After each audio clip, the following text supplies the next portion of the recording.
ಒಂದು ಕಡೆ ಮೋದಿ BJP ಸಂಘ ಪರಿವಾರ, ಇನ್ನೊಂದು ಕಡೆ ದೇಶದ ಸಾಮಾನ್ಯ ಜನರು ಇದ್ರ ಮಧ್ಯೆ ಇರ್ತಕ್ಕಂಥ ಇದು ಫೈಟು. ಒಂದು ಕಡೆ ಮನುವಾದ, ಇನ್ನೊಂದು ಕಡೆ ಸಂವಿಧಾನ. ಎಲ್ಲ ಏರ್ಪೋರ್ಟ್ಸ್ ಕಟ್ಟಿದ್ದು ನಾವು, ಎಲ್ಲ ರೈಲ್ವೇಸ್ ಕಟ್ಟಿದ್ದು ನಾವು, ಯೂನಿವರ್ಸಿಟೀಸ್ ಕಟ್ಟಿದ್ದು ನಾವು, ಸ್ಕೂಲ್ಗಳು ಕಟ್ಟಿದ್ದು ನಾವು, ಡ್ಯಾಮ್ಗಳು ಕಟ್ಟಿದ್ದು ಕಾಂಗ್ರೆಸ್ನವರು.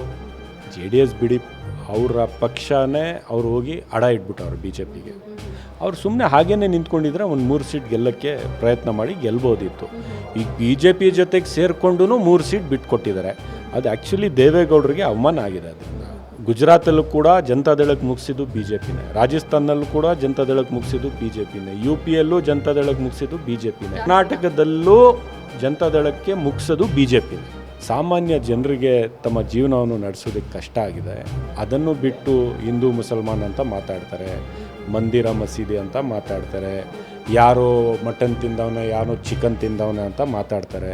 ಪ್ರಧಾನಮಂತ್ರಿಗಳು 10 ವರ್ಷಗಳ ಕಾಲದಲ್ಲಿ ಈ ರಾಷ್ಟ್ರದ ಜನರಿಗೆ ಏನು ಮಾಡಿದ್ದೀವಿ ಅಂತ ಅವ್ರು ಹೇಳೋದಿಲ್ಲ.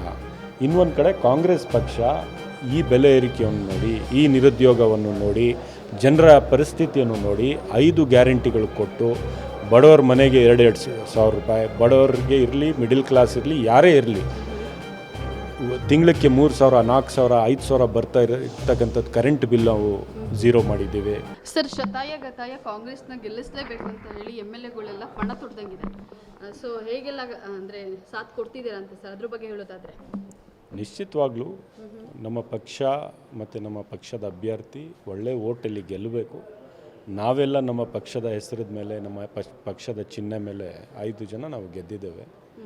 ನಿಶ್ಚಿತವಾಗ್ಲೂ ನಾವೆಲ್ಲ 5 ಜನನೂ ಸೇರಿಕೊಂಡು ನಮ್ಮ ಪಕ್ಷದ ಅಭ್ಯರ್ಥಿ ಮನ್ಸೂರ್ ಅಲಿ ಖಾನ್ ಅವ್ರನ್ನ ಗೆಲ್ಲಿಸ್ತೇವೆ. ಒಂದು ಕಡೆ ಮೋದಿ, ಇನ್ನೊಂದು ಕಡೆ ಗ್ಯಾರಂಟಿ ಅಸ್ತ್ರ, ಹೇಗೆ ವರ್ಕೌಟ್ ಆಗುತ್ತೆ? ಒಂದು ಕಡೆ ಮೋದಿಯವರು ಕೊಟ್ಟಿರ್ತಕ್ಕಂಥ ಮಾತುಗಳು ಎಲ್ಲ ಸುಳ್ಳಾಗಿದೆ. ಒಂದು ಕಡೆ ಮೋದಿಯವರಿಂದ ಜನರಿಗೆ ಯಾವುದೇ ಲಾಭ ಆಗಿಲ್ಲ. ಬೆಲೆ ಏರಿಕೆಯ ಸಮಸ್ಯೆ ದಿನನಿತ್ಯ ಮಧ್ಯಮ ವರ್ಗದ ಕುಟುಂಬಸ್ಥರಿಗೆ, ಬಡವರಿಗೆ, ಅವ್ರ ಮನೆಯಲ್ಲಿ ಇರ್ತಕ್ಕಂಥ ಕಷ್ಟ ಏನು ಅಂತ ಈ BJPಯವ್ರಿಗೆ ಅರ್ಥ ಆಗ್ತಾಯಿಲ್ಲ. ಮೋದಿಯವ್ರಿಗಂತೂ ಅರ್ಥನೇ ಆಗಿಲ್ಲ. 10 ವರ್ಷ ಏನು ಮಾಡಿದ್ದಾರೆ ಈ ರಾಷ್ಟ್ರದ ಜನರಿಗೆ, ಅವರಿಂದ ಏನು ಲಾಭ ಆಗಿದೆ ಅಂತ ಹೇಳೋಕ್ಕೂ ಕೂಡ ತಯಾರಿಲ್ಲ. ಸೊ ಒಂದು ಕಡೆ ಬೆಲೆ ಏರಿಕೆಯ ಸಮಸ್ಯೆ, ಇನ್ನೊಂದು ಕಡೆ ನಿರುದ್ಯೋಗದ ಸಮಸ್ಯೆ. ಯುವಕರ ಕೈಗೆ ಉದ್ಯೋಗ ಇಲ್ಲ. ಮೋದಿಯವರು ಉದ್ಯೋಗನೂ ಕೊಡೋಕ್ಕೆ ಸಾಧ್ಯ ಆಗ್ತಾಯಿಲ್ಲ, ಬೆಲೆ ಏರಿಕೆನೂ ಕಡಿಮೆ ಮಾಡೋಕ್ಕೆ ಸಾಧ್ಯ ಇಲ್ಲ. ಪೆಟ್ರೋಲ್, ಡೀಸೆಲ್, ಗ್ಯಾಸ್ ಬೆಲೆ ಇವತ್ತು ಗಗನಕ್ಕೆ ಏರಿದೆ. ಸಾಮಾನ್ಯ ಜನರಿಗೆ ತಮ್ಮ ಜೀವನವನ್ನು ನಡೆಸೋದಕ್ಕೆ ಕಷ್ಟ ಆಗಿದೆ. ಅದನ್ನು ಬಿಟ್ಟು ಹಿಂದೂ ಮುಸಲ್ಮಾನ್ ಅಂತ ಮಾತಾಡ್ತಾರೆ, ಮಂದಿರ ಮಸೀದಿ ಅಂತ ಮಾತಾಡ್ತಾರೆ, ಯಾರೋ ಮಟನ್ ತಿಂದವನೇ ಯಾರೋ ಚಿಕನ್ ತಿಂದವನೇ ಅಂತ ಮಾತಾಡ್ತಾರೆ. ಪ್ರಧಾನಮಂತ್ರಿಗಳು 10 ವರ್ಷಗಳ ಕಾಲದಲ್ಲಿ ಈ ರಾಷ್ಟ್ರದ ಜನರಿಗೆ ಏನು ಮಾಡಿದ್ದೀವಿ ಅಂತ ಅವ್ರು ಹೇಳೋದಿಲ್ಲ. ಇನ್ನೊಂದು ಕಡೆ ಕಾಂಗ್ರೆಸ್ ಪಕ್ಷ ಈ ಬೆಲೆ ಏರಿಕೆಯನ್ನು ನೋಡಿ, ಈ ನಿರುದ್ಯೋಗವನ್ನು ನೋಡಿ, ಜನರ ಪರಿಸ್ಥಿತಿಯನ್ನು ನೋಡಿ 5 ಗ್ಯಾರಂಟಿಗಳು ಕೊಟ್ಟು ಬಡವ್ರ ಮನೆಗೆ 2,000 ಸಾವಿರ ರೂಪಾಯಿ, ಬಡವ್ರಿಗೆ ಇರಲಿ, ಮಿಡಿಲ್ ಕ್ಲಾಸ್ ಇರಲಿ, ಯಾರೇ ಇರಲಿ, ತಿಂಗಳಿಗೆ 3,000, 4,000, 5,000 ಬರ್ತಾ ಇರ್ತಕ್ಕಂಥದ್ದು ಕರೆಂಟ್ ಬಿಲ್ ನಾವು 0 ಮಾಡಿದ್ದೀವಿ.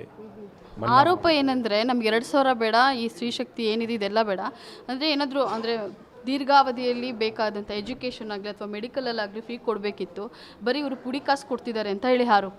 BJPಯವರು ಹೇಳೋದು, ನಾವು ಏನೋ ಒಂದು ಕೊಟ್ಟು ಜನರ ಜೀವನವನ್ನು ಸರಳವಾಗಲಿ ಅಂತ ಪ್ರಯತ್ನ ಮಾಡ್ತಾಯಿದ್ದೀವಿ. ನೀವೇನು ಕೊಡ್ತಾಯಿದ್ದೀರಿ? ನೀವು ಕೊಡೋದಿಲ್ಲ. ಬೆಲೆ ಏರಿಕೆ ಮಾಡಿ ಬೇರೆ ಇಟ್ಕೊಂಡಿದ್ದೀರಿ. ಉದ್ಯೋಗ ಸೃಷ್ಟಿ ಮಾಡೋಕ್ಕೆ ನಿಮ್ಮ ಕೈಲಿ ಯೋಗ್ಯತೆ ಇಲ್ಲ BJPಯವ್ರ ಕೈಲಿ. ನಾವು ಬಡವರಿಗೆ, ಮಿಡಲ್ ಕ್ಲಾಸ್ ಜನರಿಗೆ ಸಹಾಯ ಮಾಡಿದ್ರೆ ಅದನ್ನು ಸಹಿಸೋಕ್ಕಾಗೋದಿಲ್ಲ. ಸೊ ಇವತ್ತು ಜನ ನಮ್ಮಿಂದ ಖುಷಿಯಾಗಿದ್ದಾರೆ.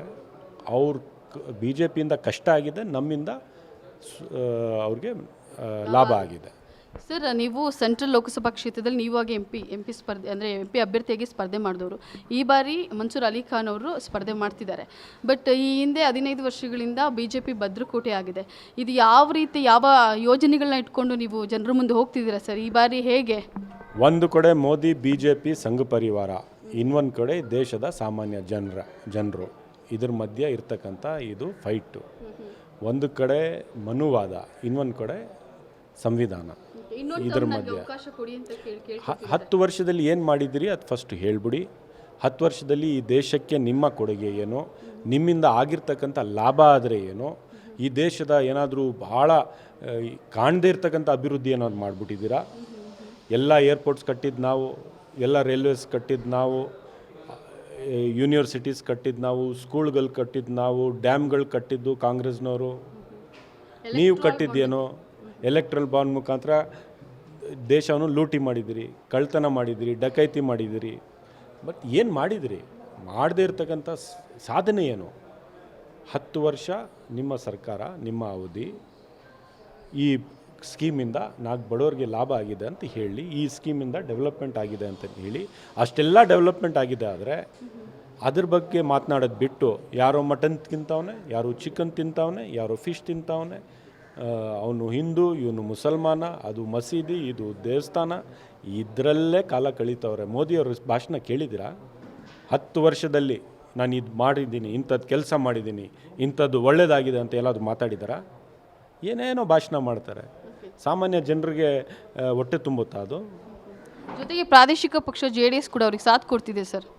JDS ಬಿಡಿ, ಅವರ ಪಕ್ಷನೇ ಅವ್ರು ಹೋಗಿ ಅಡ ಇಟ್ಬಿಟ್ಟವ್ರು BJPಗೆ. ಅವ್ರು ಸುಮ್ಮನೆ ಹಾಗೇ ನಿಂತ್ಕೊಂಡಿದ್ರೆ ಒಂದು 3 ಸೀಟ್ ಗೆಲ್ಲಕ್ಕೆ ಪ್ರಯತ್ನ ಮಾಡಿ ಗೆಲ್ಬೋದಿತ್ತು. ಈಗ BJP ಜೊತೆಗೆ ಸೇರಿಕೊಂಡು 3 ಸೀಟ್ ಬಿಟ್ಕೊಟ್ಟಿದ್ದಾರೆ. ಅದು ಆ್ಯಕ್ಚುಲಿ ದೇವೇಗೌಡರಿಗೆ ಅವಮಾನ ಆಗಿದೆ. ಅದರಿಂದ ದೇವೇಗೌಡರಿಗೆ ಅವ್ರ ಕುಟುಂಬಕ್ಕೆ BJPಯವ್ರು ಅವಮಾನ ಮಾಡಿರೋದು. ಹೋಗಿ ಅಂಥ ಒಂದು ಪಕ್ಷ ಕಟ್ಕೊಂಡು ಬಂದು BJPಯ ಇದರಲ್ಲಿ ಹಾಕ್ಬಿಡ್ತಾರೆ. ಸೊ ಈಗ ನೋಡಿ, BJPಯವರ ಟ್ರ್ಯಾಕ್ ರೆಕಾರ್ಡ್ ಇದೆ. ಗುಜರಾತಲ್ಲೂ ಕೂಡ ಜನತಾದಳಕ್ಕೆ ಮುಗಿಸಿದ್ದು BJPನೇ, ರಾಜಸ್ಥಾನದಲ್ಲೂ ಕೂಡ ಜನತಾದಳಕ್ಕೆ ಮುಗಿಸಿದ್ದು BJPನೇ, UPಯಲ್ಲೂ ಜನತಾದಳಕ್ಕೆ ಮುಗಿಸಿದ್ದು BJPನೇ, ಕರ್ನಾಟಕದಲ್ಲೂ ಜನತಾದಳಕ್ಕೆ ಮುಗಿಸೋದು BJPನೇ.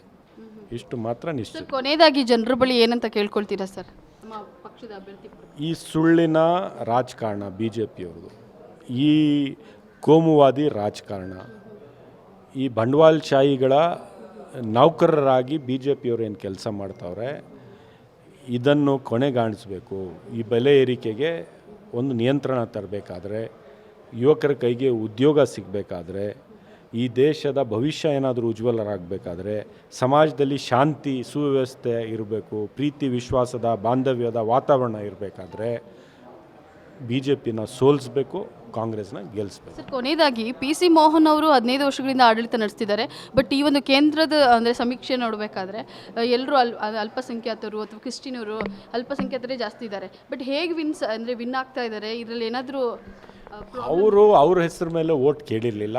ಕಳೆದ 2 ಬಾರಿ ಮೋದಿಯವ್ರನ್ನ ನೋಡಿ ಓಟ್ ಹಾಕಿ ಅಂತ ಅವ್ರು ಕೇಳಿಕೊಂಡು, ಜನ ಮೋದಿ ಏನೋ ಮಾಡ್ತಾರೆ, ಭಾಳಷ್ಟು ದೊಡ್ಡ ಕೆಲಸ ಮಾಡ್ತಾರೆ ಅಂತ ನಿರೀಕ್ಷೆಯಿಂದ ಜನರಿಗೆ ಮೋಸ ಆಗಿರ್ತಕ್ಕಂಥದ್ದು. ಅವ್ರು ಹೋಗಿ BJPಗೆ ಓಟ್ ಹಾಕಿದ್ದಾರೆ. ಅದಕ್ಕೋಸ್ಕರ ಮೋಹನ್ ಅವ್ರು ಗೆದ್ದಿದ್ದಾರೆ. ಈ ಬಾರಿ ಜನ 10 ವರ್ಷ ಮೋದಿಯವ್ರನ್ನ ನೋಡ್ಬಿಟ್ಟು ಸಾಕಪ್ಪ ಸಾಕು, ನಮ್ಮ ಜೀವನನೇ ಕಷ್ಟಕ್ಕೆ ಬಂದಾಗ ನಾವೇನು ಮೋದಿಯವ್ರನ್ನ ಇಟ್ಕೊಂಡು ಏನು ಮಾಡಬೇಕು ಅಂತ ಜನ ಕೈ ಮುಗಿದ್ಬಿಟ್ಟವ್ರೆ. ಯುವಕರು, ಮಹಿಳೆಯರು, ರೈತರು ಎಲ್ಲರೂ ಕೈ ಮುಗಿದ್ಬಿಟ್ಟವ್ರೆ. ಸೊ PC ಮೋಹನ್ ಅವ್ರಿಗೂ ಯಾವ ಹೆಸರು ಮೇಲೆ ಗೆಲ್ತಿದ್ರು ಆ ಹೆಸರಿಗೆ ಸಾಕು ಅಂತ ಅಂಕುಶ ಅಂದ ನಂತರ ಅವ್ರು ಗೆಲ್ಲೋದಕ್ಕೆ ಈ ಬಾರಿ ಆಗೋದಿಲ್ಲ. ನಮ್ಮ ಅಭ್ಯರ್ಥಿ ಗೆಲ್ತಾರೆ. ಆಮ್ ಆದ್ಮಿ ಪಾರ್ಟಿಯವರು ಕೂಡ ನಮ್ಮ ಮಿತ್ರ ಪಕ್ಷ ಆಗಿದ್ದರಿಂದ ಅವರು ನಮ್ಮ ಜೊತೆಗೆ ಸಾಥ್ ಕೊಡ್ತಾ ಇದ್ದಾರೆ. ಎಲ್ಲ ಕಡೆ ಪ್ರಚಾರ ಮಾಡ್ತಾ ಇದ್ದಾರೆ. ಅವರ ನಾಯಕರಿಗೆ ಇವರು ಜೈಲ್ಗೆ ಹಾಕಿದ್ದಾರೆ. ಅದು ಯಾವುದೇ ಪ್ರಜಾಪ್ರಭುತ್ವದಲ್ಲಿ ರಾಜಕೀಯದ ಭಿನ್ನಾಭಿಪ್ರಾಯಗಳು, ವಿಷಯಗಳ ಭಿನ್ನಾಭಿಪ್ರಾಯಗಳು, ಸೈದ್ಧಾಂತಿಕ ಭಿನ್ನಾಭಿಪ್ರಾಯಗಳು ಇದ್ದೇ ಇರ್ತವೆ. ಹಾಗಾಗಿ ನಿಮ್ಮ ಎದುರಾಳಿಯನ್ನು ನೀವು ಜೈಲ್ಗೆ ಹಾಕಿ ಆ ಎಲೆಕ್ಷನಲ್ಲಿ ನಾವು 400 ಗೆದ್ದುಬಿಡ್ತೀವಿ ಅಂದರೆ ಅದು ಸರಿಯಲ್ಲ. ಅದಕ್ಕೆ ನಾವೆಲ್ಲ ಸರಿ ಮಾಡ್ತಾಯಿದ್ದೀವಿ. ಈ ಬಾರಿ ಎಷ್ಟು ಕ್ಷೇತ್ರಗಳ ಗೆಲ್ಲಬಹುದು? 20 ಕ್ಷೇತ್ರಗಳಲ್ಲಿ ಕಾಂಗ್ರೆಸ್ ಪಕ್ಷ ಗೆಲ್ಲುವ ನಿರೀಕ್ಷೆ ನಮಗಿದೆ.